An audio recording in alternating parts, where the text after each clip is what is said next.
Welcome to another episode of Dad Can We Talk? I am your host, Anthony Ray, and this is episode 111 of Dad Can We Talk?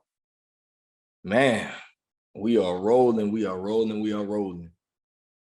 Got a lot of stuff going on in these next few months, but man, I got some great interviews coming for you guys, man. I just want y'all to stay tuned. I appreciate all the support that I've been getting, all the great feedback that we've been getting from a lot of the stories from some of the dads that have been coming on the podcast, man. And for me,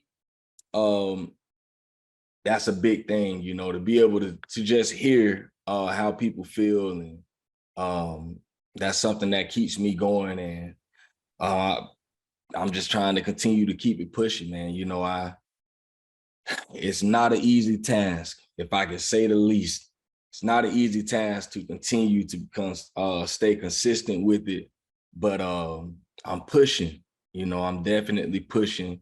I know this is a great work, and I just believe that our stories are important to the world. So I'll do everything in my power to continue to keep this thing going, and we're going to continue to tell the story of fatherhood from our perspective. That's always been the goal. That's the goal from the beginning, and that's the goal right now. We're telling our stories from our perspective. And before we get started on today, same thing like always, man. I need y'all to go to the YouTube channel at Dad Can We Talk and subscribe to the channel. I've been getting a lot of people actually going and subscribing, so thank you to everyone that has done that, man. It helps me out tremendously.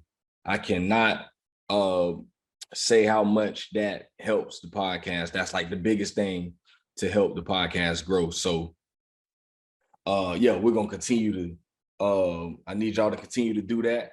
And I'll continue to do my part and continue to get these stories out to the world. So without further ado, man, today I'm with a dad that I've been, I couldn't wait for this one right here, man. I had a friend reach out to me, and he told me that he think that this guy would be a great guest. And I was like, man, do not tempt me with a good time. I love stuff like this. So I reached out to him, and here we are today. So I am excited to hear his story. And I know he has some great stuff going on. I've been checking out his page, and I'm definitely ready to hear about this Proud Fathers thing. So man, y'all, welcome to the show, my man, Dan Brinson IV. How you doing, my man? What's going on, brother, man? Definitely happy to be here, man. And more importantly, love the initiative that you got going on. Anything fatherhood, anything fathers, anything dad related. I'm locked in always. And so definitely happy and proud to see what you have going on. And in any way that I'm able to play a part, I'm here now and will always be, because this is not a temporary involvement, right? Fatherhood, being a dad, that's a lifetime commitment. And so this is an ongoing thing as it relates to what it is that you're doing, what it is that I'm doing. And happy to be here, bro. Oh yeah, man, for sure. Y'all heard it. Heard what he said. It's a lifetime thing. This thing ain't, something that you do for 3 months or 6 months or 10 years or 18 years. It's forever. Once you're a dad, you're a dad. So this is a work that honestly, I don't never see myself stopping. It's dad stuff, I ain't gonna never not be a dad for the rest of my life. So same as with my brother here, man. But hey, man, the way we start the podcast off the same way every time. So we're going to stick to that today. So my first question for you is talk about your relationship with your dad. Oh, man. Jumping right into it. Yeah. So listen, man, I wouldn't call my relationship with my father unorthodox. It's one of those, unfortunately, if I'm speaking from a demographical standpoint, my relationship with my father is one of those things where, hey, my mom and my dad had a great relationship. They were married for 21 years. They were married when they had me. And so Between birth all the way up until about age 10, my parents were together. And so thereafter, my mom and dad divorced. That transition, mom and dad kind of being on rocky terms, our relationship just wasn't the best. A younger boy, I'm trying to figure out why dad left my mom, why did he leave us? The questions right in my head, not understanding that there's a little more dynamics that plays into that. That was all I knew, right? And so growing up, I wouldn't necessarily growing up without my father, but growing up not having the presence that I desired, wrong, right, or indifferent, whatever my father's reasons were. And I'm happy to say on this side now, older, wiser, having created a great relationship with my father, asking some of those hard questions, getting an understanding of what happened, why it happened, and just hearing his side, our relationship is 12 times better. So Mm. speaking now as an adult, my relationship with my father is great. I have a great relationship with my father. Growing up, I took all the positive things that I could from my father. My dad was never without a job, hardworking man. When he was in the home, he took care of his kids. And so that idea of what a dad was, I kept that with me while also still feeling heard and feeling, we're going to use the word abandoned. I felt like in my little head, as a young boy, I felt like dad abandoned me, but there was, again, more at play. And so taking all that into consideration, growing up without my father, at least within the home when I lived with my mother, it was a hard thing to toggle. And so it's just some of the things that I do now with my kids, and just making certain that I'm actively present, no matter what. I'm my own man. My dad was his own man. He did the best he could. He did what he knew how far as being a father. And so now, as I've transitioned to fatherhood, that's the things that I keep. I chew up the meat, spit out the bones of me and my dad's relationship. And so that's where I'm at with it. So one of the things that I always like to lead with is it's never too late to rekindle, restore, enhance your relationship with your father. And so that's definitely my story. Looking at just my entire life, I would say between the ages of 10 and 16, maybe 17, I longed for I want my dad every day type of relationship. Didn't necessarily have it, but I knew dad loved me. I knew there was always that place for him, but we just didn't have that ideal relationship, at least for what I wanted as a kid. But I was able to rekindle that, restore that. We were able to work through that. And I have that now, the wisdom that I long for, the conversation that I long for. I mean, there was times my daddy was calling me too much, not to say, but it was just that joy, that peace that came from us working things out. He was calling me almost every day. I started my morning with dad on the line as an adult. That made me feel good as a man. That made me feel good. And so, yes, our relationship now is definitely solid. That's my dude. That's my namesake, or I'm his namesake. And now I have my namesake. Lineage still going. I'm Dan Brinson IV. My dad is Dan Brinson III, and my son is Dan Brinson V. Yeah. Okay. Represent, baby. Yes, Okay. sir. Yes, sir. Man, something you said that I really love. You said as you became an adult, I think at times when we grow up like that, and I was in that same position of where growing up, I mean, I didn't have my dad in the home ever, but I did know him and stuff. But as I got older, and I became an adult, and especially when I became a dad, and I went back and had those conversations with my dad, man, I have so much of a greater understanding for what men go through just in general. It allowed me to forgive my dad in a sense, like Absolutely. still don't agree with a lot of the decisions he made, but it allows me to look at him from a different lens. And I think a lot of people, a lot of young men, uh, like you said, when we're in those teenage years and we really are longing for that closeness with our dads, especially when we don't have that, it could create like a resentment within us. But once you Absolutely. get older and you have once you have your own kids and you see the struggle, even once you start having relationships, and you see how hard it is, especially when you're married, Absolutely. man, and you see just how tough it is to be a husband and to be a dad and to be all that we're called to be. man, this life is difficult. And, you know, you understand certain situations that people might make at times. And, you know, it softens us up to look at our parents in a different way. Like, Absolutely. I can understand the decision you made. You know, I might not agree with it, but I do understand that. So I love when you say that, man. Absolutely. Absolutely. And not even to kind of beat on that, it's more so life, life the best teacher, right? And so life, like you've already alluded to, man, life really allowed me to show more grace, approach things with my own perspective, and just really just having an open mind around how other people did things. We don't do things the same. While I'm carrying my father's DNA, and sometimes I go around older family members, and even things that I'm doing, well, you are the spitting image of your father. It's like we're built with a certain makeup, and like we can't get away from that. But what we can do is allow the positive and the negative experiences in life to shape the way we move, the way we function, the way we think. And I think that's the beauty of fatherhood, and that's the beauty of life itself. We have the opportunity to look back and say, I didn't like that. I didn't like how this made me feel, or I didn't like, this experience that I went through. But here's my opportunity to take that, learn from that, eat on that, and then do better or enhance it. And so that's, having that grace with my father allowed me to do that. And again, taking those things that I know was nobody can ever take from my father, whether you like him or not. Man was a hardworking man. He's a grinder. I got that from him. That's something that I hold too close to the chest.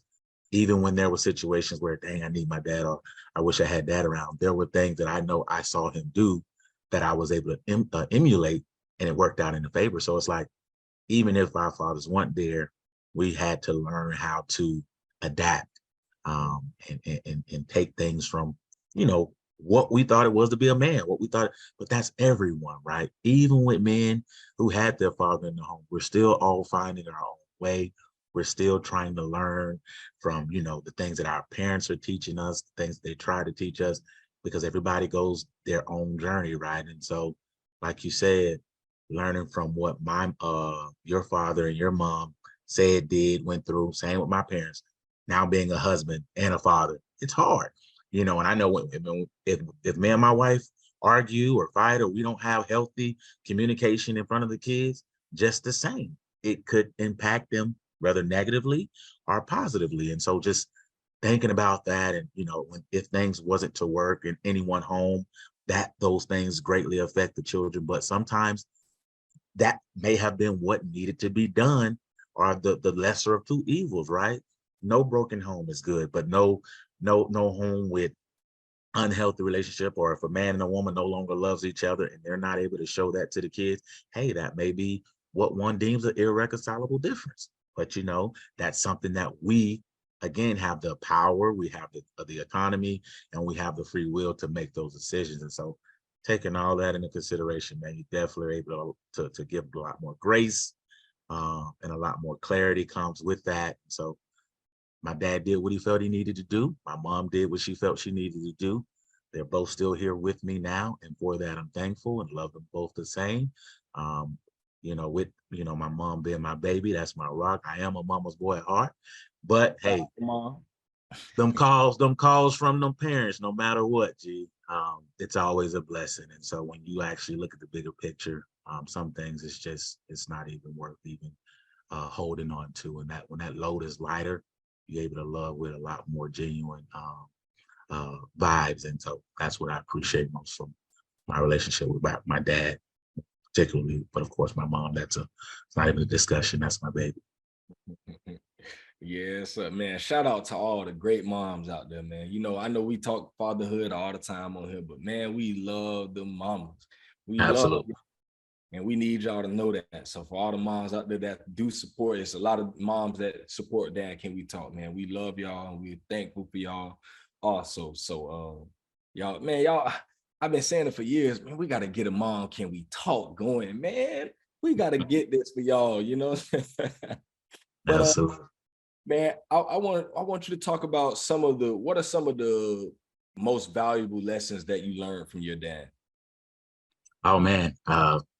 I actually touched on some of them already, but man, as a man now, like being able to talk with Pops, all liquor, no chaser.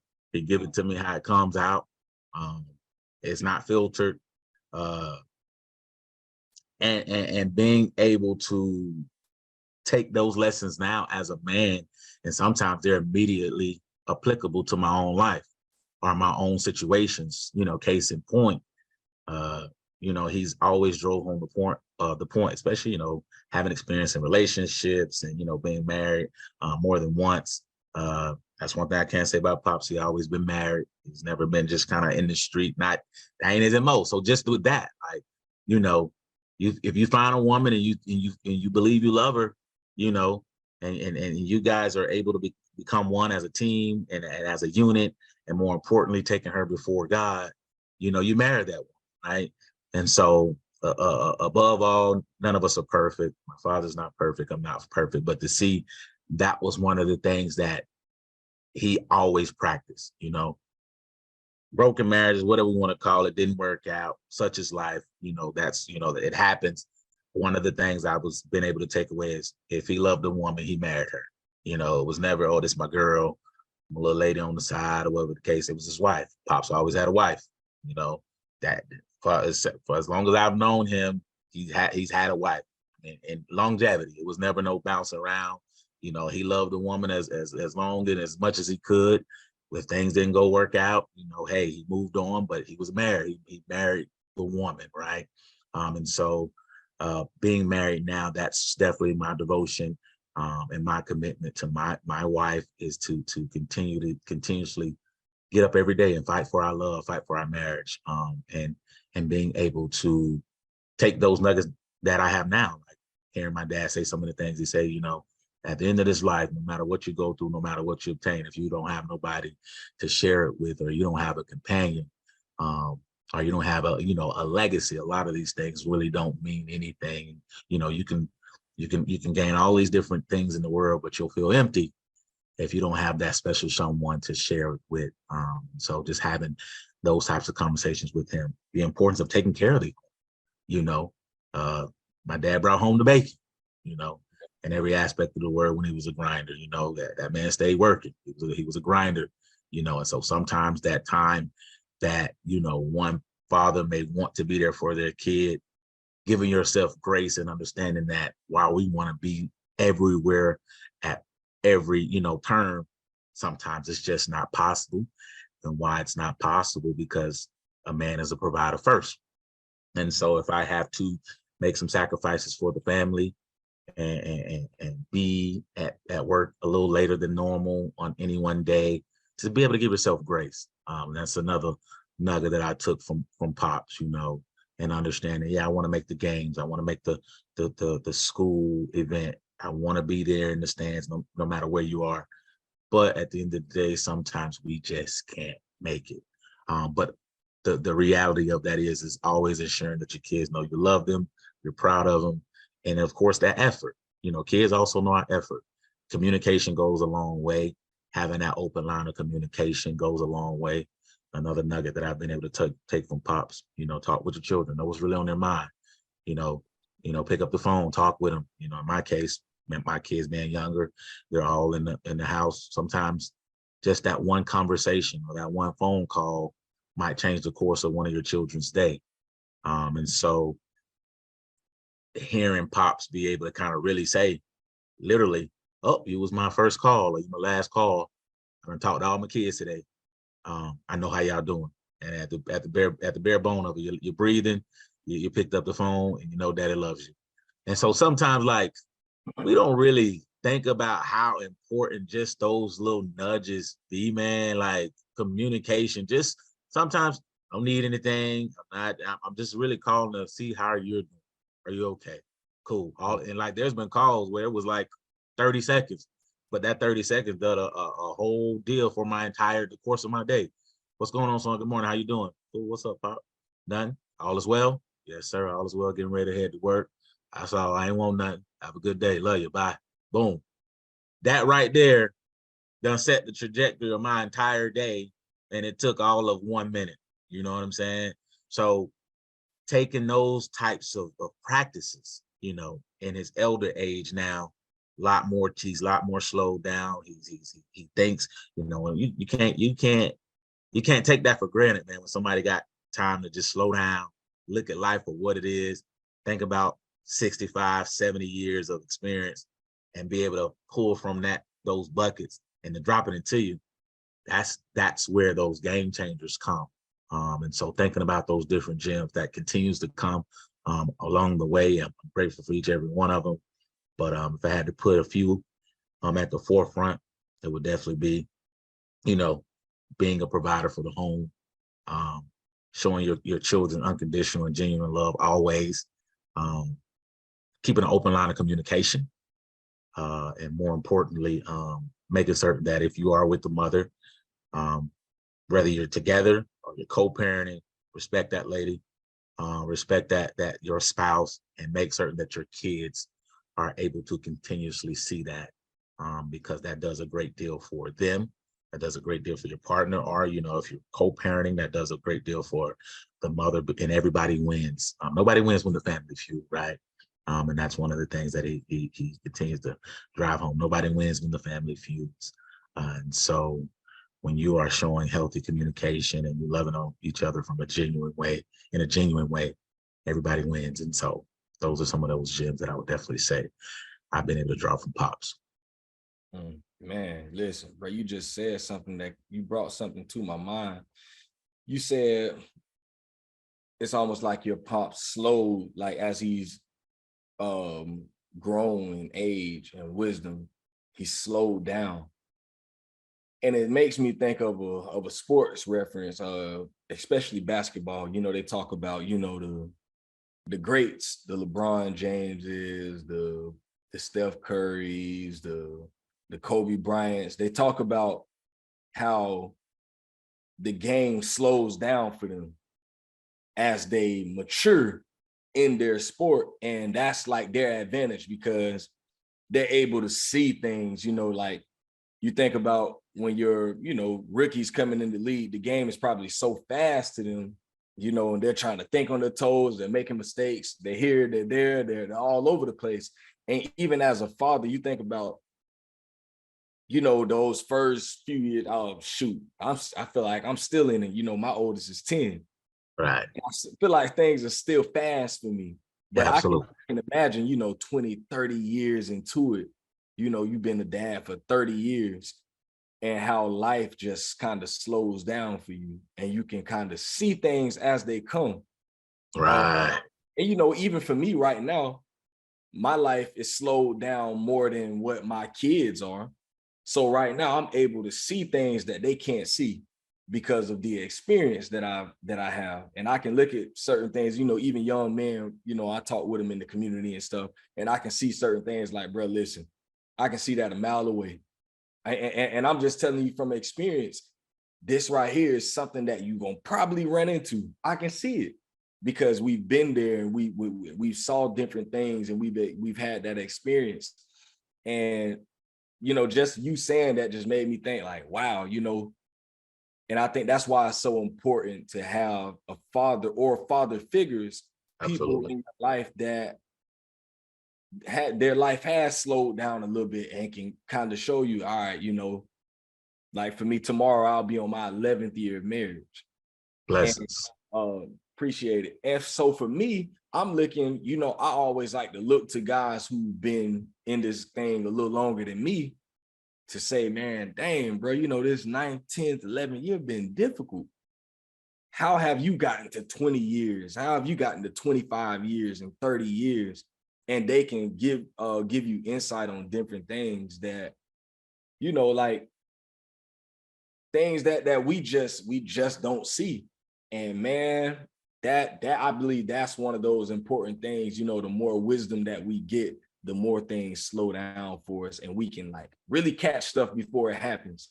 And I Absolutely. think a lot of especially in marriage, a lot of things happen, you know, when you go through those difficult seasons of life.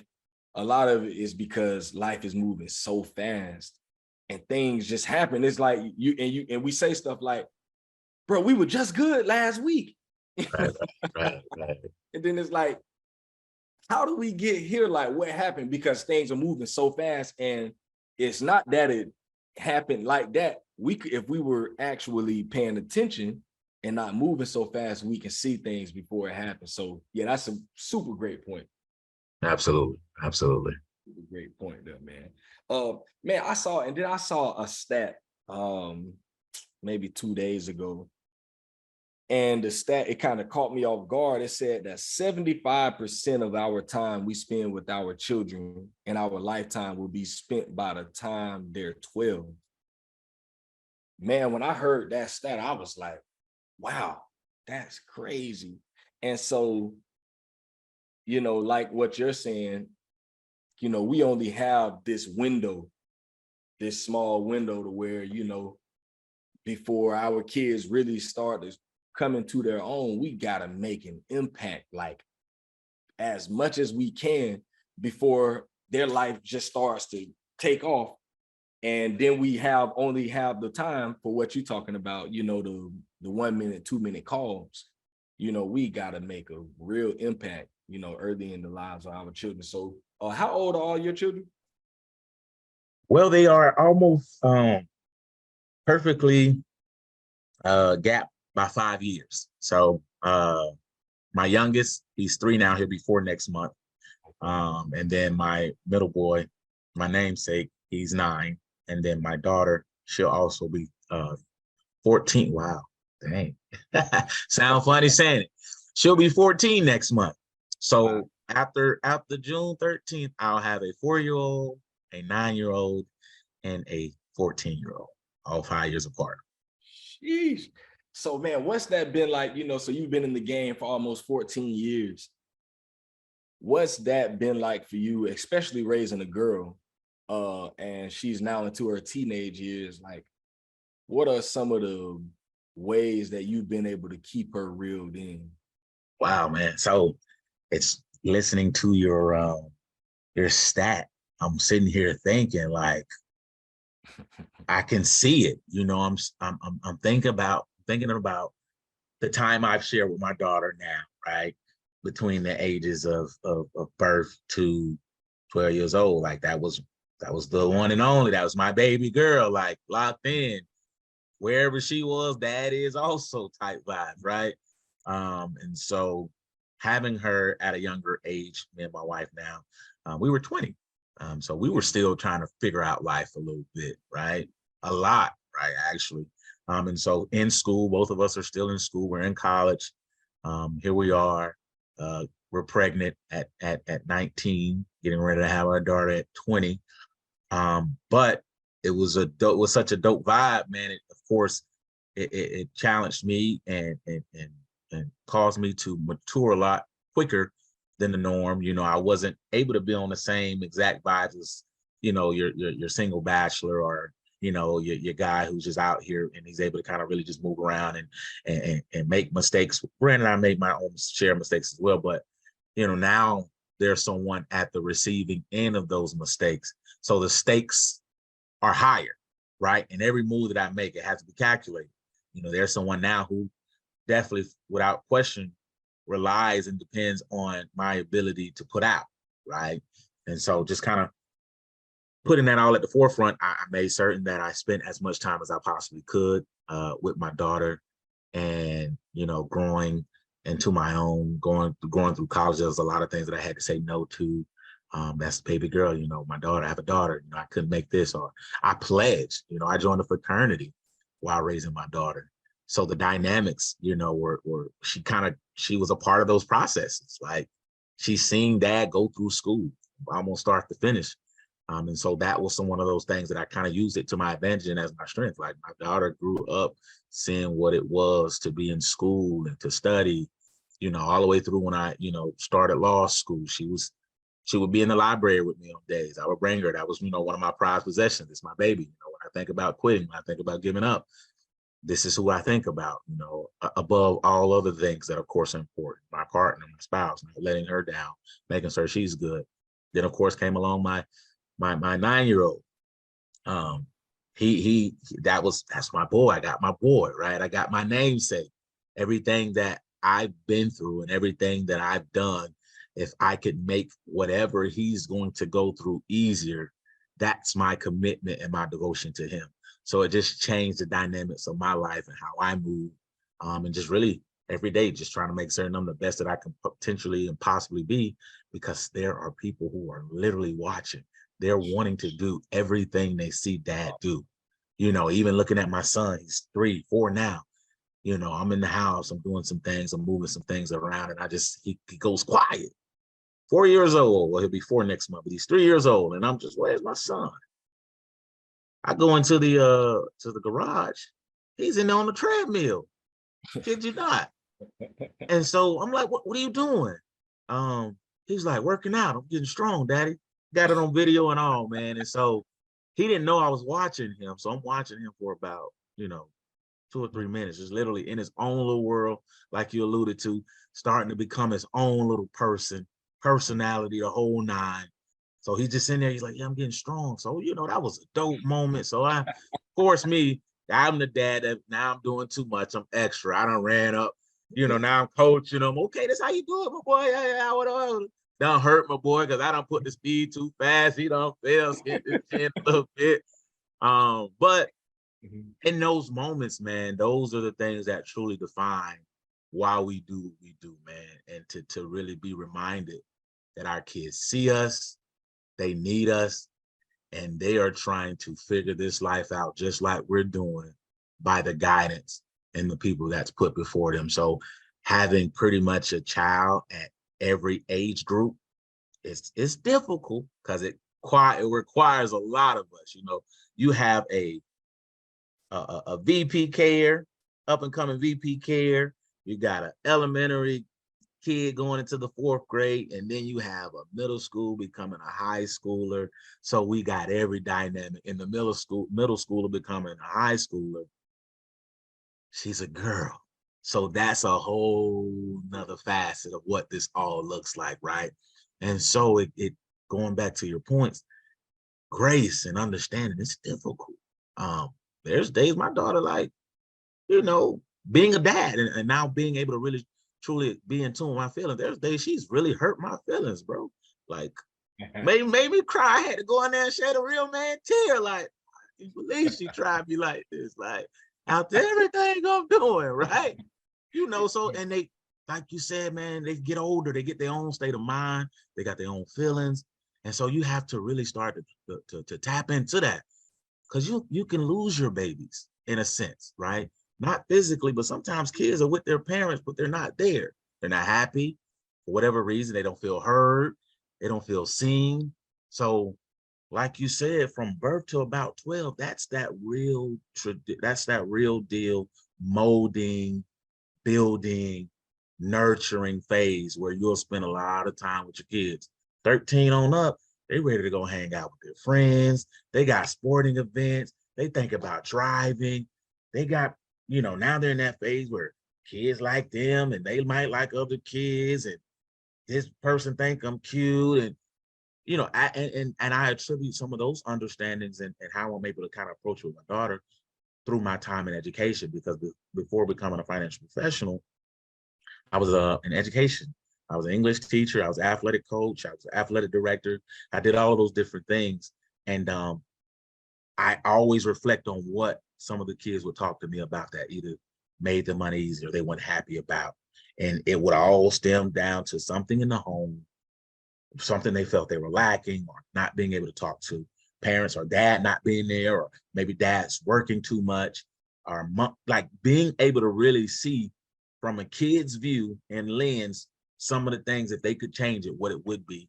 And a lot of times it always came back to their relationship with their parents, more particularly a lot of girls, their relationship with their father, whether it was really good or whether they really wished it was better. These are the things and the shifts that I've been able to see with my own children, and especially my daughter as she's becoming older. And so I've almost had to do not a 360, but I had to do an approach. Like, I'm old school, we're traditional, spread a rod, spoil the child, all those good things that my kids grew up getting a spanking as needed. But as they've gotten older it's a different shift now. I'm not spanking a 13-year-old. Like what? No. At this point, you need to learn healthy. You need to learn a healthy understanding on your interaction with men. Should no man be putting his hands on you, right? So it's like, what does that look like? Parenting looks different. Being a father looks different. How long is too long? When do I transition to, okay, I can't do too much, but really talk to you and guide you and make you understand whether you make a bad decision. I'm here for you. I may not be happy about the decision you make, but I support you still. And those are the shifts that we have to make as dads, especially those babies. Yeah, especially if you're the father and you're the authoritative figure in the home, the kids might fear you. That healthy balance of fear and respect and the rapport that you build with your children is important, right?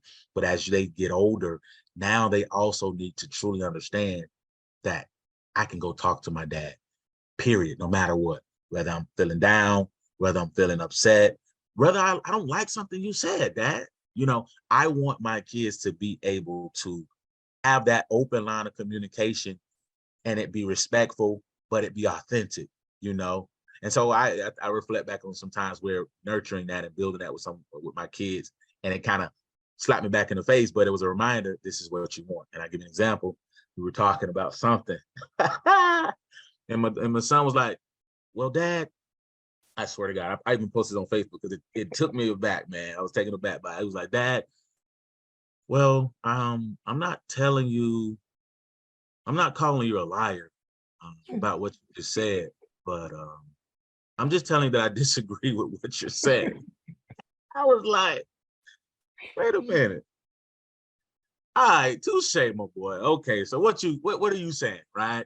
And so just that's healthy. Teaching kids that they don't have to suppress everything. Teaching my kids that they don't have to hold everything in, because it's tough out here, man. This world is treacherous enough. And so we don't feel like we can talk to the people that we love and look up to the most. There's a disconnect with that. And so just kind of really thinking all of that through, that's how I've kind of really shaped my relationship with each of my children. My daughter taught me a lot about myself, a lot about life. And of course, we're never too young. They're never too young to teach us something. And so being able to embrace that, it makes fatherhood that much more enjoyable, because I am watching a little lady become a woman. I am watching two young little boys eventually become young men. And my joy and my prayer and my pride in that is, don't be like that. Be better than me. Take all of the things that I poured into you and go win, go thrive. Continue to generate and build the legacy that Dad has been so, gun-ho about. So I want to pass the torch. I want it to become easier for me, so that when I give it out to you, y'all keep going. And so that's how I've kind of really cultivated the relationships in the home. And that's how I lean on this day-to-day grind as a father. It's a lifetime commitment, man. You don't get no days off. 24/7. It's what we do. And sometimes it get a little easier, because when you've laid the foundation and you put the time and work, the kids are going to go their own ways, right? They're going to have their own frame of mind. But what Mama used to always say, and I'm a Southern boy to my heart, by and by, you'll understand me better. Right? And here I am, 33 years old. I'm still reflecting on things Mom said when I was 15 or 16, or some of my uncles said, or looking at different father figures, my elder brother, the things that he poured into me. Like, we don't forget those things. We hold on to them, and those things cycle back around. We find ourselves doing things as an adult that was instilled in us or poured into us when we were younger. And so those are the things that we have to reflect, because whether it's trauma and things that are not good to a child, or something positive that we hold near and dear of one of our best childhood memories. And every adult, especially men, and I don't even want to say especially men and women, and every adult is a child who is trying to make certain that they were heard, loved, fulfilled, and seen. And so if you have an adult who's still dealing with childhood trauma issues, errors, that affects us as an older age. So we have to be delicate with our babies. We have to make certain that we pour good stock into them. We have to make certain that we build what it is that they believe in, and guide them, because those are the things that when they no longer have to listen to us. Those are the things that they'll keep near to the chest and use as guidance through their overall life. This man just said a mouthful, boy. Oh boy. I hope everybody out there that listens to that, I hope y'all was listening and paying attention. And if not, hit the rewind button about 5 minutes, man, and let that all soak in. So there's so much that I could just get from that. And there was something that you said in there, man, that is, man, I can't wait for my babies to get home from school now. You know, because I just, you know, I'm big on self-reflection, man. I'm just thinking took me back to yesterday. Yesterday we had an all right day, but I think I had a piece in my day yesterday where I kind of went off on my babies. And I'm always trying to work on being more delicate with them. But at times, and I'm just, like I say, stuff, you start moving fast and I'm tired and all this, and then something just clicked just like that. And I'm like, okay, that's the thing. That's the one. Boy, I'm finna go off. And I said what I said, and I went in my room. When I went in my room, I heard them, you know, all three of them out in the living room. They were talking amongst each other, saying whatever they were saying. Daddy, man, he always gets mad about this, and he blames everything on us. Man. Just saying all the little stuff. And I'm like, I'm just sitting in the room kind of listening. I was going to come out here and say, huh, you said what? But no, I just sat and I listened. And I was like, I do be going off on my babies. Like, how we were just having this good day, and then that one thing just kind of took me over the edge for a quick second, and I went off. And especially with my oldest, she said something about a week ago after she got out of school. I asked her, you know, I was like, how was your day at school? She was like, not too good. I was like, why? She was like, our teacher was so upset with us today. You know,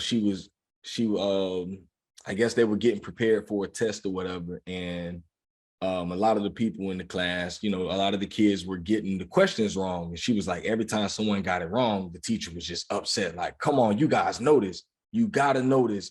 We went over this, you know, however many times. And she was just so upset. And, you know, she was acting like we're not humans, like we're perfect, you know, and people aren't perfect. And, you know, and she was just so upset, and she just was harping on that. And as she was saying that, I'm like, dang, I do that a lot with them. And, you know, just thinking of myself, and I'm like, I do the same thing at times. And I've been really trying to work on that a lot lately. And then last night I had that lapse. And I'm like, I keep doing it, man. And, you know, I just think, like, sometimes I fear losing my babies. Especially, you know, like my son and my youngest daughter, you know, they're 7 and 6 right now. A lot of stuff they still don't understand. They're not comprehending it like my 10-year-old daughter. And she is like, and she's smart, man. And she pays attention, she asks questions, and she's just very, very, I find myself having to kind of watch conversations now that Absolutely. I'm having with people, because Absolutely. she's paying attention. And she, like, I'll kind of look, and she's like side-eyeing me the whole time. And I'm like, she's sitting here listening to my conversation. She's to that age now. And she understands, even though she might not understand the severity. I might just be talking about just regular life situations with a friend on the phone or something, but she's paying attention and she's soaking it all in. And so she's to that point now. And,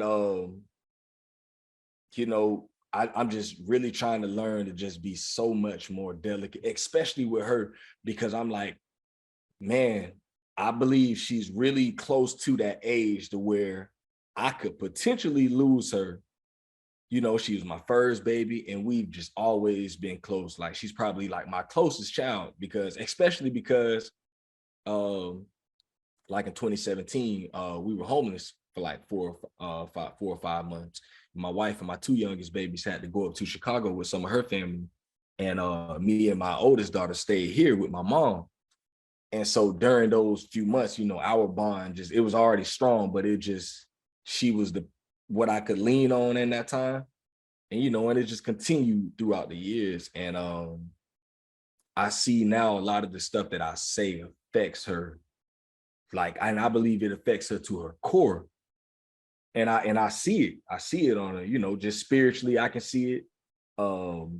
Mentally, I know it affects her. And she's a what you call an empath. You know, I believe she truly can feel, she feels things, man. And I'm just really trying to learn to when you talked about that delicacy, I believe it's just so important for us to be that in tune with our children, because you know that's a fear for me, being so harsh at times to the point to where she just shuts down, and I And don't want that to continue, man. That's like a big fear for me, man. that's one of those that's one of those beauties of fatherhood, man. There's always room for improvement, right? There's always areas that we can reflect on and be better in. And so having conversations, candid conversations like this, and being authentic and surrounding ourselves with like-minded men who are also, you know, killing it in fatherhood in their own right, and things, you know, got nuggets and gems that they're able to share. You know, to what you're doing now, Dad, can we talk? Sometimes it's something as powerful as a conversation can impact masses and allow and set the stage for someone to pick and pull some things that they know they may be able to do better, or there may be some areas where they're killing it in and they're able to pass that down to the next person. And so hearing you, you know, talk about that and me reflecting on what that truly looks like, that's just like that shift within parenthood. Um, and that delicacy and understanding that we're not perfect, and reflecting back on my dad, that's a reminder that he wasn't perfect. You know, he was trying to figure it out. He was probably in his own head. How do I leave my wife, or how do we get a divorce, but I still be in tune with what they got going on, and then also trying to balance a new relationship with, you know, new extended kids. And that's why I tell anybody, hey, if you got, you know, kids outside or you're co-parenting while being in blessings to you, love and light to you. That takes a special kind of person, because I just can only think within my own head and in my own space, balancing my own household. You Seriously. know, now I got to balance another one over here. Maybe my wife, or at least my partner has, you know, a kid from a previous relationship. I have a kid from a. That's a lot of different dynamics that play into, you know, what parenthood looks like. You know, it's no universal thing, you know, and understanding that and being okay with that. Parenthood, fatherhood, it's no universal approach to what this looks like, because there's different setups, there's different styles of parenting. You know, there's so many different things that go into, you know, just being a parent, man. So we have to just continuously tell ourselves we're lifelong learners with parenthood, fatherhood. I'm always looking to be better, do better, and just kind of really nurturing those spaces that I know is going to be beneficial for my children now, and of course in the future for them. That's so real, man. How do you balance work and life just in general? You know, big thing in our time right now is, you know, we talk so much about mental health and taking care of yourself, but you also got these three kids who all individually need their own time and their own attention. And then you got this wife who also needs her time with you. And um, then you got work and it's everything else that comes. How do you balance all of that? You know, how do you choose when and what to give time to?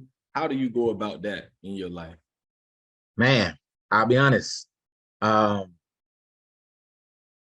a few years back, I I would say time management was like one of the things that I know was an area of focus for me.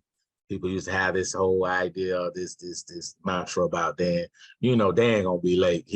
But it was always no. I learned there was a weakness. There was a weakness with myself where it wasn't necessarily. Now we can call a spade a spade. Time management was at the forefront of that because, and this was in my own head.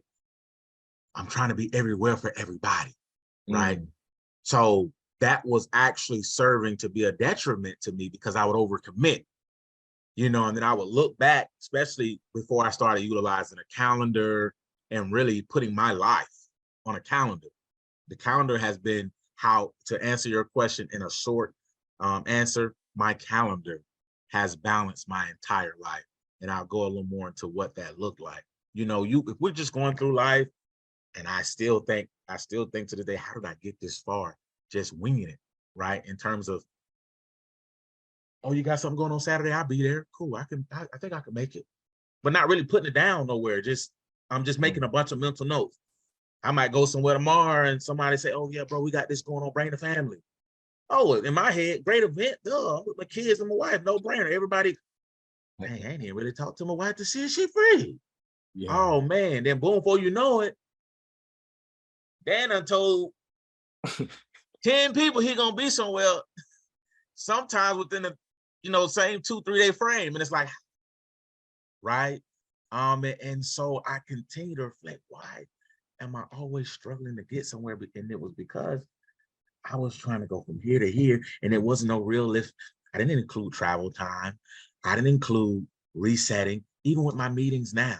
I didn't, before, when I first started as a financial service professional, I didn't build time in, realistic time frames in, that gave me time to nurture everything that I committed to.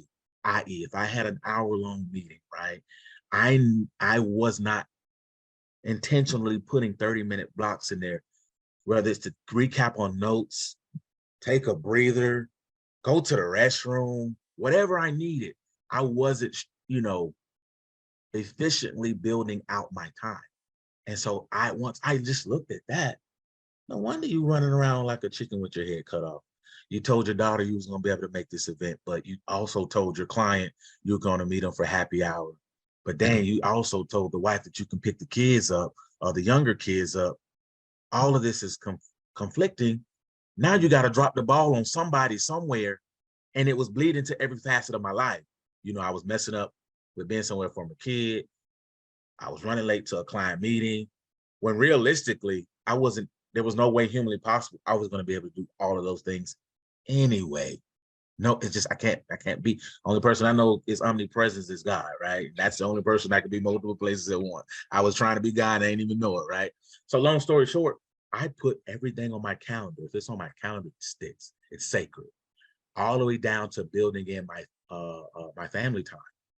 My work, like my colleagues, my senior partner, my managing partner, they can see my calendar from sun up to sundown within reason.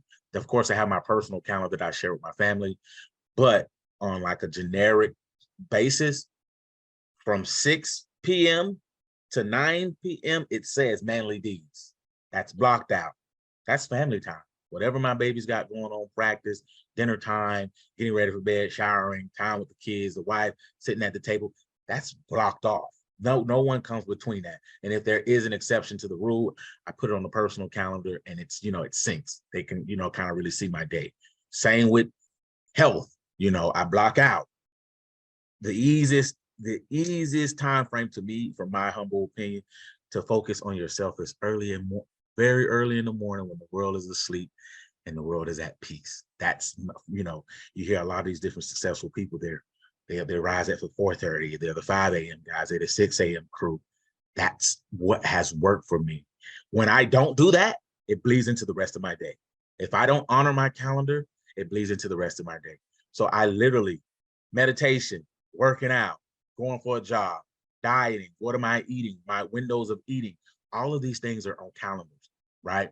Because we fail to realize that successful people, and there's no universal definition of success, but successful people in their own right, celebrities, people who've, made it big, high income earners, a lot of the things that we have to do ourselves, that's taken off their plate. Some people don't really realize how impactful that is.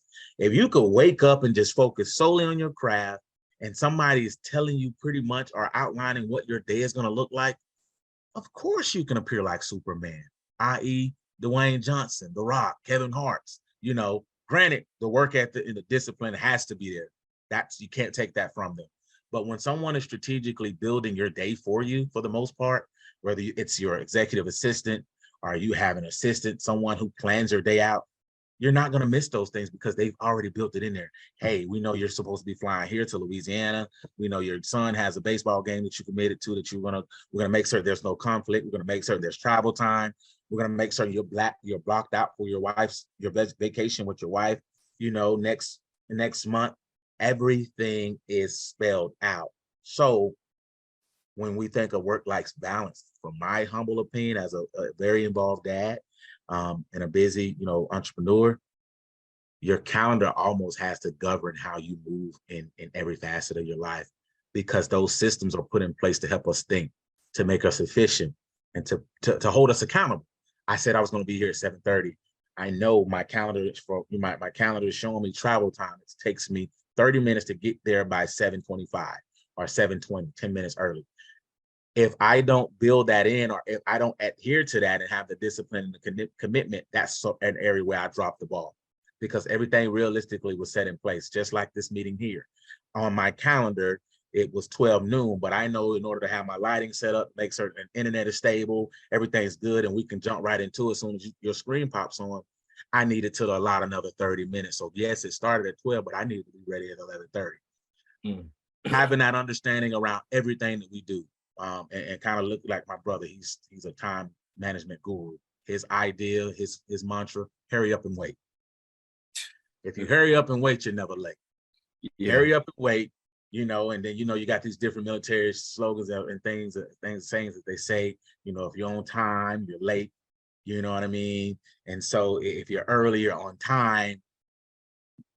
Applying that and making that applicable to every facet of my life, man, has been very beneficial. It keeps peace. It minimizes arguments. It sets the stage for accountability and reliability. And it makes you a person who truly says what they say, they mean what they say, and they do what they say they're going to do. And so it all blends together. And so if you built that rapport with people on a personal side, a business side, family side, your kids know that they can count on you. I know Dad say he can't make Wednesday practice, but he told me on his calendar that he'll be to my game on Friday. Kids stick to it. Dad, where were you? They remember. Being able to have that commitment in every facet. I have a meeting with, I had a meeting with you, that be able to say, and you to rely that, okay, when I set a meeting with Dan, he's going to show. With my wife, we say we're going to go on a date tomorrow. We're going to go on a date because that's on a calendar. That's a commitment. Work-life balance applies and is applicable to every facet of our life. And sometimes we just need to utilize the resources that are available to us. One of those simple, routines and things is a shared calendar with your family. I have a shared calendar with my family. Everybody sees what everybody's doing. If there's a conflict, we discuss it, work it out. What's precedent? What's more important? Okay, Destiny, you have an award ceremony at 7. I had a happy hour that, I'm going to push that out the way because, of course, my daughter's award ceremony takes precedent. Oh, hon, you was also going to do a thing with your girls that evening. Oh, you might want to bounce that to Friday because Destiny's award ceremony takes precedent. Or if there's 3 conflicting things where everybody has something very important, everybody got to stand on their own 2 feet. Destiny, you'll be there. We'll pick you up after we leave. Dad has this important meeting. Mom has to do something with the boys. We'll divide and conquer. We'll come back in the center when we're together. And just kind of having those conversations, having a calendar in the home. Everybody writes their important things. Like if you look at, there's a calendar that we have in our home that sits right in the kitchen. It's just a quick check-in on what everyone got going on. Like my daughter next week is 8th grade, everything. So I already know I'm at her mercy. I don't even have to think about it because I already know it's on the calendar. My baby's getting ready for 8th grade dance. She's getting ready for her 8th grade trip, nails, hair. I already know my baby's already put it out there that this is what I need you for Monday. This is what I need for you on Tuesday. This is what so there's no, Dad knows. And so work-life balance, that's kind of really, truly how I've been able to govern my home. I almost run it like a business with love. Man, I love that, man. That calendar is something I never thought about, a shared calendar. I think I need it because I'm the super busy one in my family. So I'm always like I got a calendar and everything. I kind of throw stuff on there as I need it, but I need to structure it a little more. But that has saved me a lot, especially with this podcast, man. I'm just like, oh, boy, I got to look at my calendar and make sure I ain't got this going on. And man, I done told this person I can interview. Boy, he gonna have to push back another month. You know, Right. very important that that calendar is a big thing. And I think if I was to structure mine even more, that'll help me out. And but that shared calendar, something I'm gonna look into, because a It's lot of times beautiful, bro. It's my beautiful. wife is like, what do you got going on? I'm like, let me look at my calendar real quick. And then so if she actually had the same calendar as me, you know, because a lot of times I'm setting up the kids, doctor appointments, everything. So she's like, when did you say so and so? Same, but man, I'm telling you, the peace and the organization and structure that comes from it. Because there's been times I knew I said something, and I like for a split second forgot. Oh, my wife can see it too. So like I had like an eye surgery last week, and I forgot. You know, so I'm gonna handle it while everybody's at work, school, whatever. I go and my wife texts me at like 20-30 minutes before the appointment. She was like, good luck on your eye surgery today, hon. Because it was just like a quick outpatient. I'm like, Yeah, hey, I forgot. Oh, it's on the calendar. yeah, Like, so just little stuff like, all right, if I put an exam or anything, a meeting, a big meeting, even today's meeting on our shared calendar. She texted me about 15 minutes ago, like before it started. She's like, good luck on your podcast today. Because we're one, we're in sync. You know what I'm doing, I know what you're doing. It's there. I don't have to question it. It's on the calendar. And that's another thing that helps us get out of an argument on the other side. Baby, you didn't put it on the calendar. I didn't know. You didn't tell me. I didn't see it. Oh, you're mm, right. Conversation over. I didn't know it was on the calendar. I forgot. And it's a true, easy accountability measure that allows us to kind of really, whatever. I didn't put it on the calendar. That's my bad. mm. Next topic. Boy, you just put me up on game with this. And see, and this is why I love these podcasts so much, because like I always tell people, man, you can say this and say that about all the stuff you do. Man, at the end of the day, no one has all the answers and no one has it all together. Like, we got to continue to learn, and I think at times, people look at me and see a lot of the stuff that I'm doing. And I'm just like, bruh, I am not the answer. I got I a lot struggle too, right? for real, and it might not look like it at times, but man, I got a lot of stuff that's up against me. And a lot of times when I tell people certain things I got going on, they're like, dang, Brian, know you had that going on. I'm like, yeah, I just I don't like to dump it on people sometimes, because I feel like certain people can't even deal with, they wouldn't know what to do with what I tell you I got going on. So I kind of keep it to myself and keep the face on. But And you know, sometimes that's good emotional intelligence, man. Just being yeah, able to decipher when is this a safe space? Are you the right person to even have this conversation with? mm, And I don't want to miss your point, but like that's why people like shrinks and mental health counselors and life coaches is so important, man. Because sometimes we need to just go dump some stuff. And if you're a friend, cool. If you have a confidant, those are great people, and that's dope. But I know also I love my homie enough to where if I feel like I'm in just a rough cloud, I don't want to always be pouring that on you, bro. I don't want to always get that energy to you. I know you're gonna listen because you love me, right? And the same, you can call me if it's dire need or whatever. But there's also people who our insurance companies will either help pay for or pay for, and that's your job.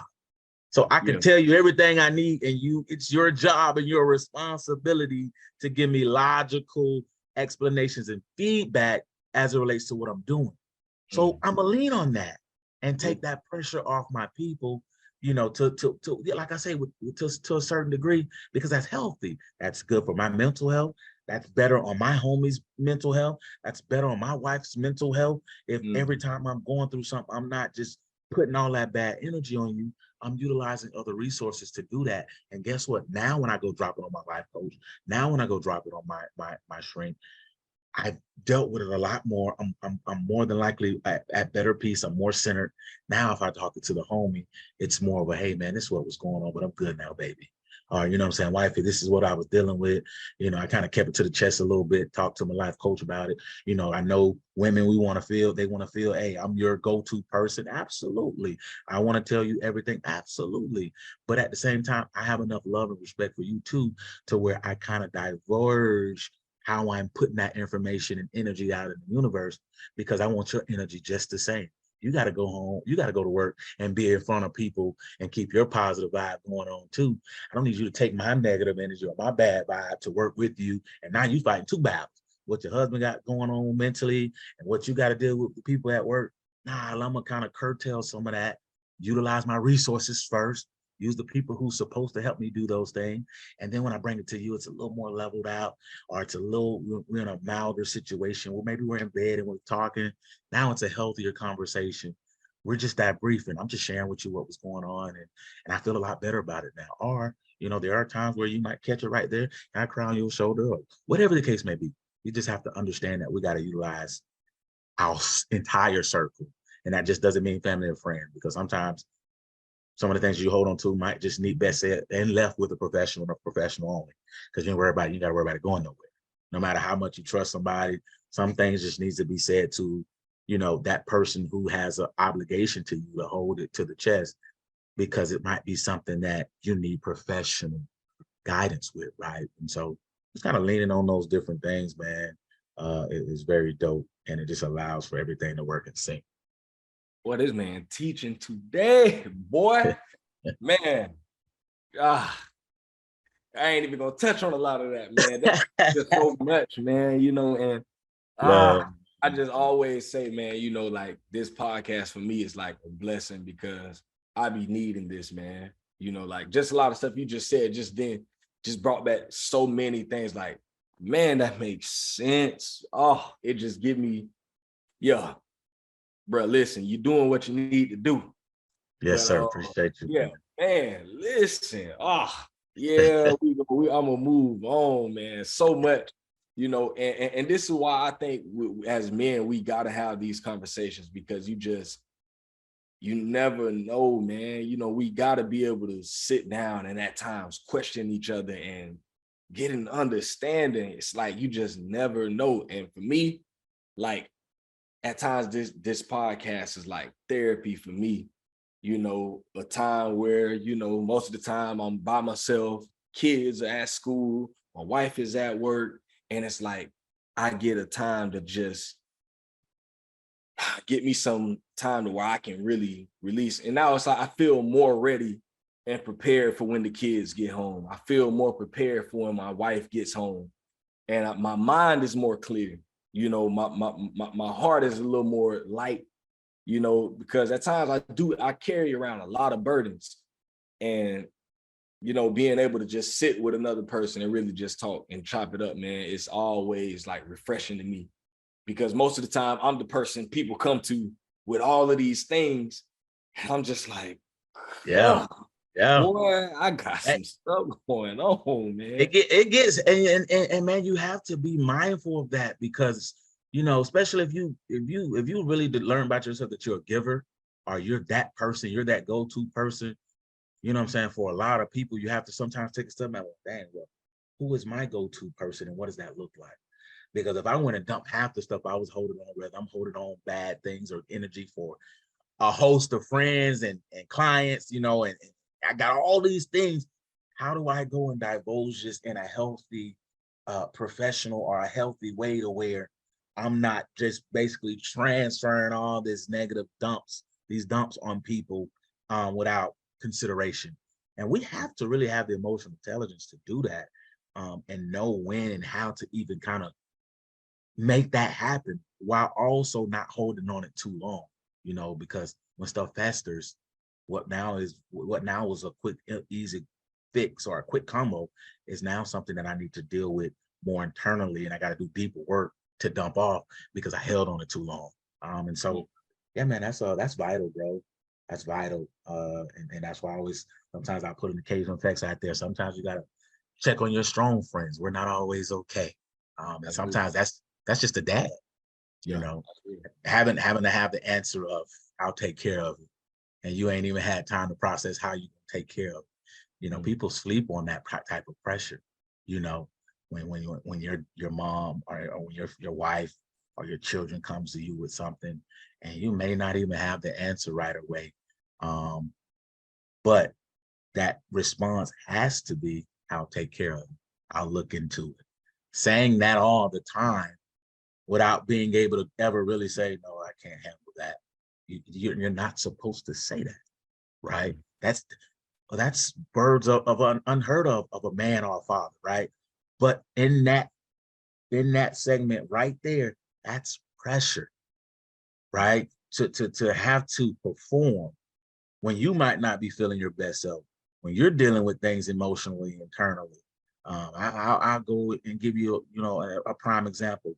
My mom, she's been battling some things health wise, and that knocked me off my pivot legitimately. But guess what? I still had to be a father. I still had to be a husband. I still had to be there for my clients. Man, how does that look? How do I do that?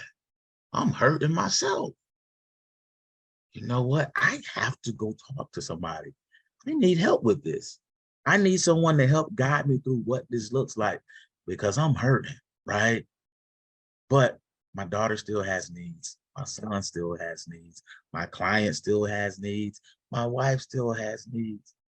And I still got to tell everybody, I'll take care of it. And so that's why we have to be really in tune with ourselves mentally, emotionally, spiritually, financially, because all these parts are interdependent on how we're able to be our best self, the best dad, the best husband, the best brother, the best homie. You know, you can't pour from an empty cup. So if we're not filling our cup and we're not putting the right things in it, guess what? We're giving other people BS. And that's just what it looks like. Whatever you pour in your cup and whatever you pour into yourself, if you try to give somebody a taste and it ain't right, it ain't good, you ain't putting the right stuff in it, ain't nobody gonna want none of that drink. And that's kind of how we have to function. I have to pour stuff into me that's positive, from my podcast to my reads, to my spiritual pressure, to my spiritual prayers, my meditation, trying to take care of myself. That way, my cup full, baby. What you need? I got you. You all right today, boy? You ain't feeling your best? I'm good. I filled my cup today. I'm straight. We're in that regard. I can tap in and take some of that pressure off. What's going on with you? Now I'm able to be better in every facet. Man, I worked out. I'm good. I'm feeling good. I got energy. I'm on 10 toes at your soccer game tonight, son. I'm energetic. I'm not sleepy. I'm not groggy. I'm here for you. I'm present. I put my phone down. I'm watching you. We good. Because I've put the right things in that cup to pour back out that day. If I don't put the right stuff in the cup tomorrow, then it's that my day gonna look like that. I'm tired. I didn't sleep right. I didn't eat right, or I partied, or I had drinks, or whatever the case may be. If I don't pour the right things in that cup, then I'm pouring back bad stuff out to the people that rely on me, depend on me, and the people that love me. Perpetuating cycle if we don't get it right. Yeesh. That Can We Talk community. I hope y'all getting this, man, as much as I'm getting it. For real. But man, before we get out of here, man, I want you to talk about Proud Fathers, man. What is Proud Fathers? How did you come up with it? What you got going on with that?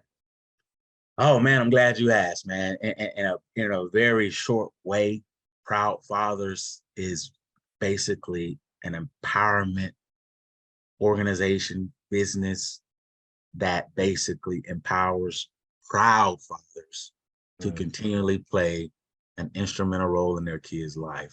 And we do that through events, we do that through apparel, and we do that through involvements like the one we're in now. And so, for example, we have our inaugural Father's Day brunch coming up June 17th from 11:30 to 3 p.m., showing love to the fathers, good eats, live music, live DJ, good vibes apparel be on deck for fathers to order. And so that's what Proud Father stands for, man. We basically taking fatherhood, making it cool, ensuring that dad knows that there's love and light and good energy in everything that we do. And so we can continuously have fun with it. We'll throw on a Gucci shirt or a Louis shirt, or we'll throw on, the different brands, but to me, this is one of the most invaluable brands I can wear. You know, this is letting kids know, this is letting the community know that I am an active and involved father. And no, I don't have to display it, but I'm proud to show it. You know, and that's the ideal around proud fathers. You know, yes, I know I'm a dad. Yes, I know I'm killing it. Yes, I'm involved. Yes, I'm there. But here's just another reminder to those who may not be so proud of. Here's another reminder or some more empowerment to those who, you know, might seem unheard or might feel unheard or might feel unseen. You're a proud father. You're doing your thing. We see you. And if we get wind of it, and if we get, you know, access to what you got going on, we're gonna highlight it. We're gonna share it. We're gonna talk about it. We're gonna embrace it. We're gonna clap for each other. We're gonna salute you, and we're gonna continuously put you in spaces or set the stage to have another safe space for proud fathers to kind of really connect, build off each other, lean on each other, and embrace each other through everything that we'll continuously do. Inaugural brunches and things like the Daddy Daughter Ball that's upcoming, various empowerment seminars and conferences that our proud fathers have coming up. And so that is kind of really how we'll continuously pour into the community, providing apparel just the same, just showing love and light, man, to proud fathers. That's our vibe. Love that. And where would that be at? So the inaugural Father's Day brunch is going to be at the Sheraton Hotel. Eventbrite's already set up. If you just type in Proud Fathers on Eventbrite, or, you know, there's the links all over my social media. You know, you can go to, you can follow us on all social media platforms. Our very main and primary platforms is both Facebook and Instagram. We also have a website, of course, but the handles is Proud Fathers with 2 S's. That's PROUDFATHERSS, both on Instagram and Facebook, Twitter, and TikTok. At Proud Fathers is where you can stay in tune and stay in the know with everything we have going on. And then, of course, our website for apparel, www.proudfathers.co. That's CO, proudfathers.co. And you'll see everything you need, and you'll be able to stay tuned with everything we got going on. Man, I love that. I'm gonna definitely have to check it out because I'm gonna need me a shirt so I can rock it around the city, man. Oh, they there, man, and that's it. Especially like the our performance line, man. That when we were designing that shirt, it was like, what is a shirt? Because, you know, we're creature of habits. We got a few things we know. When I'm about to hit the road real quick, I just need to throw it on real quick. That's my shirt. It's comfortable. It's sleek. It's easier to wash. And it's a quality shirt. It lasts a long time, and that's one of my performance shirts. Going to the game, I'm going to pick the kids up, I'm about to go grocery shopping real quick. That's my shirt. You know, that's one of those. It's a timeless piece, and the idea is to see so many men rocking it, wearing it, and really embracing what it is to be a proud father. I love, man. For y'all out there listening, man, y'all go and get the shirts, man. Support. And y'all in Jacksonville, right? We're based out of Jacksonville, but we ship nationwide. Okay, so, man, if you're anywhere in the area, man, support my man. I got one more question I want you to answer this one right here. Man, if you could talk with the 18-year-old version of Dan, and knowing everything you know right now at your current age, and if you could give that young man one piece of advice going forward, what would you say to him? Time is the most invaluable thing and the biggest asset of our lives. Be intentional with it, be selfish with it when needed, but more importantly, honor it and value it. Show up for people when you say you're going to show up. Be there for people when you say you're going to be there. And expect the same from others, and because that goes into everything else that we'll do in this life, from a professional standpoint, from a personal standpoint. Sometimes just being there, doing what you say you were going to do. A lot of people take that for granted, but when we're dead and gone, all we ever have is our word and our legacy and our name. So time, man, be intentional with time. It's invaluable. It's important. And that would definitely be the thing that I said to my 18-year-old self, be invaluable. I mean, remember that time is invaluable. and honored in every facet. That's some advice we can all take going forward, man. Y'all listen. This right here was a blessing for me. I needed this.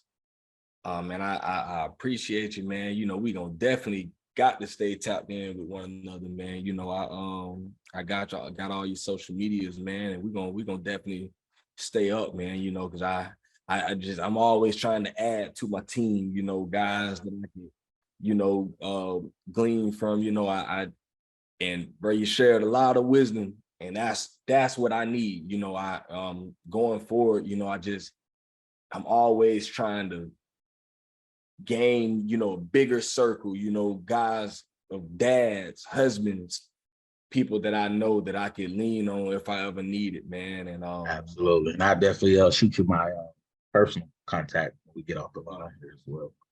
Do that, man. Do that, man. So yeah, I ain't gonna keep you too much longer, man. Like I say, man, I appreciate you giving your time, sharing all this wisdom. And man, continue to be great, man. Continue to be a proud father. Continue to do what you're doing, man. Love them babies, love your wife, and just keep on pushing, my man.